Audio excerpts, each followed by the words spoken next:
آپ اگر اس کی زمینوں کو آزاد کر دیں اور اس کو نہری پانی بھی ملنے دیں تو اس کی یہ زمین آباد ہو جائے گی۔ آپ خوشحال ہیں، لیکن یہ تنگ دست عورت ہے، آپ ہی اس کا سہارا بنیں اور اس کی زمینوں کو آزاد کر دیں۔ یہ بیچاری بھی اپنی بھوک مٹا لے، آپ کا تو پیٹ بھرا ہوا ہے۔ جج کا آخری جملہ سن کر میں بون چکا رہ گیا۔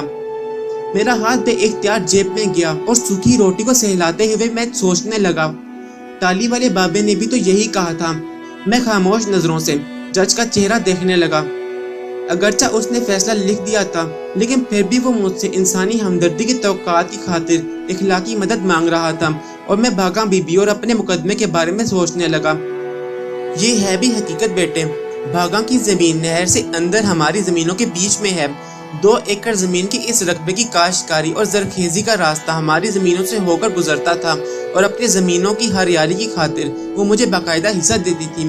کئی سال پہلے جب اس کا شوہر زندہ تھا اور اس نے مجھ سے دشمنی مول لے لی تھی، تو اشتمال کے دنوں میں پٹواری، گرد اور تحصیلدار سے مل کر میں نے اس کے رقبے میں رد و بدل کرا دیا تھا، جس کے بعد وہ بیچارے میرے زمینوں کے جال میں پھنس کر رہ گئے تھے۔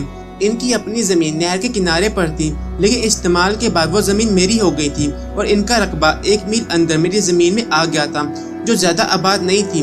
لیکن بھاگا بی بی نے دن رات کی مشقت کے بعد اپنی زمینوں کی خاطر میری زمینوں کو بھی آباد کر دیا تھا۔ میری اس کے شوہر سے دشمنی تھی، لیکن اس کے انتقال کے بعد جب بھاگا بی بی پر اس کے بچوں کی کفالت کی ذمہ داری پڑی تو میں نے کئی بار سوچا کہ اسے اس کا اصلی حق دے دوں، لیکن میری زمینداری ہمیشہ آڑے آتی۔ دل مانتا تھا کہ میں نے اس کا حصہ غصب کیا ہے، مگر زبان سے تو نہیں کہتی تھی۔ اس کے شوہر نے پچھلے 5 سال سے یہ مقدمہ کیا تھا، اور آج خلاف توقع جج اس کا فیصلہ سنا رہا تھا۔ فیصلے کی تاریخ پچھلے 1 سال سے لٹکی ہوئی تھی۔ دیوانی مقدمات کا یہی تو معاملہ ہوتا ہے، چلے تو کئی پشتوں تک، اور اگر زور لگا لیا تو ایک نسل بھی ختم ہو سکتی ہے۔ میں نے جج کی بات سے اکتفا کیا اور جیب سے سوکھی روٹی کو ہاتھ میں پکڑتے ہوئے ٹالی والی سرکار سے ملنے چلا گیا۔ مجھے دیکھ کر اس کے لبوں میں مسکراہٹ تیرنے لگی۔ تو نے خود فیصلہ کیا ہے، اب کوئی پچھتاوا تو نہیں ہو رہا؟ اس نے کہا تو میں نے جواب دیا، سرکار یہ فیصلہ درست ہوا ہے، بھاگا کا حق بنتا ہے اور میں اس کو اس کا حق دوں گا۔ تو کھرا انسان ہے، لیکن کبھی کبھی اترے گھوڑے کی طرح مچل جاتا ہے۔ اپنے آپ کو قابو میں رکھو اور دوسروں پر شک کرنا چھوڑ دے۔ اس نے کہا، لیکن ایک بات ذہن میں رکھنا، آئندہ مجھ سے ملنے نہ آنا، میں اپنی ریاست میں شور پسند نہیں کرتا۔ یہ کہہ کر اس نے چہرہ میری طرف سے بدل لیا اور میں سوکھی روٹی لے کر ٹانگا تلاش کرنے لگا تو وہی صبح والا کوچوان ٹانگا دوڑاتا میرے پاس آ گیا۔ آئیں جناب، آپ کو لے جاؤں؟ اس کے چہرے پر جوش ابھی تک نمایاں تھا۔ آئیے سرکار، آپ بیٹھیں، میں ٹالی والے سرکار کو نظر نیاز کر آؤں۔ اس نے مٹھائی سے بھرا ہوا ایک ڈبہ پکڑا اور شیشم کے درخت کی طرف بھاگ گیا۔ میں ٹانگے پر بیٹھ کر سوکھی روٹی نکال کر کھانے لگا۔ اس کی اپنی لذت تھی۔ ملنگ اور دیہاتی سوکھی روٹی کھانے میں بڑی راحت اور لذت محسوس کرتے ہیں۔ میں بھی تو دیہاتی ہوں، لیکن زمیندار ہونے کی وجہ سے سوکھی روٹی نہیں کھاتا۔ میں نے جو روٹی کھا لی تو مجھے بے تحاشا لذت محسوس ہوئی۔ تھوڑی ہی دیر بعد کوچوان واپس آیا تو اس کے حواس اڑے ہوئے تھے۔ سرکار غائب ہو گئی ہے، وہ پھولی سانسوں کے ساتھ کہنے لگا۔ ابھی تو ادھر ہی تھا، میں نے کہا۔ میں نے ساری جگہ دیکھ ڈالی ہیں، لیکن وہ ملے ہی نہیں۔ وہ جگہ دیکھ کر لگتا ہے جیسے وہاں کوئی صدیوں سے نہیں بیٹھا ہوگا، حالانکہ میں پچھلے 1 مہینے سے انہیں دیکھتا رہا ہوں۔ کوچوان پریشان ہو کر سوچنے لگا، پھر خود ہی سر دھنتے ہوئے بولا، اللہ کی اللہ جانے، اس نے ہی بلایا ہوگا تو چلے گئے۔ یہ اللہ کے بندے بھی پرندے ہوتے ہیں، ڈال ڈال پر بیٹھتے ہیں اور پھر چل دیتے ہیں۔ میں تو سرکار کے لیے دھنی کی دکان سے لڈو لے کر آیا تھا، ان کی دعا سے آج میرا پرائز بونڈ نکل گیا ہے۔ 100 روپے کا پرائز بونڈ میں نے پچھلے 2 سال سے سنبھال رکھا تھا جناب، لیکن آج میرا 10,000 کا پہلا انعام نکلا ہے۔ یہ سب ٹالی والے سرکار کی نظر سے ہوا ہے۔ خیر، وہ ٹانگے پر سوار ہوا۔ اب تو میں سرکار کے نام کا چڑھاوا چڑھاؤں گا۔ میں بڑا پریشان تھا جناب۔ 1 ہفتے بعد میری بچی کی شادی تھی۔ اس کے ہونے والے سسر نے کہا تھا کہ 100 بندوں کا کھانا تیار رکھنا۔ میں بڑا پریشان تھا جناب، لیکن اب پریشان نہیں ہوں۔ اللہ نے اپنے نیک بندے کے ذریعے مجھ پر عنایت تو کی۔ کوچوان راستے پر بولتا رہا۔ میں ہوں ہاں اور کبھی اس بات میں سر ہلا دیتا۔ دراصل میں نے زندگی بھر کبھی ایسے لوگوں سے واسطہ نہیں رکھا تھا، کسی دربار پر نہیں جاتا تھا، کسی پیر فقیر پر اعتماد اور اعتبار نہیں کرتا تھا۔ لیکن جب سے پیر ریاض شاہ اور بابا جی سرکار سے واسطہ پڑا تھا، میرے ذہن میں تبدیلیاں آنے لگی تھیں۔ میں گمسم سا رہنے لگا تھا۔ ایک بے نام سا اضطراب کہہ لو یا بے بسی۔ میرا خیال ہے بے بسی اور بے کسی مناسب ہے۔ پہلے میں سمجھتا تھا کہ یہ سب عقیدت کا کمال ہے، روحانیت کے درجے کو پہنچے لوگوں کی نظر کمال کا اثر ہے، لیکن اب ہوش آ رہا ہے کہ یہ سب دکھاوا اور ڈھونگ ہے۔ اسرار اور شرافت کے لبادے میں یہ لوگ نہایت گھنونے اور بدمعاش ہیں۔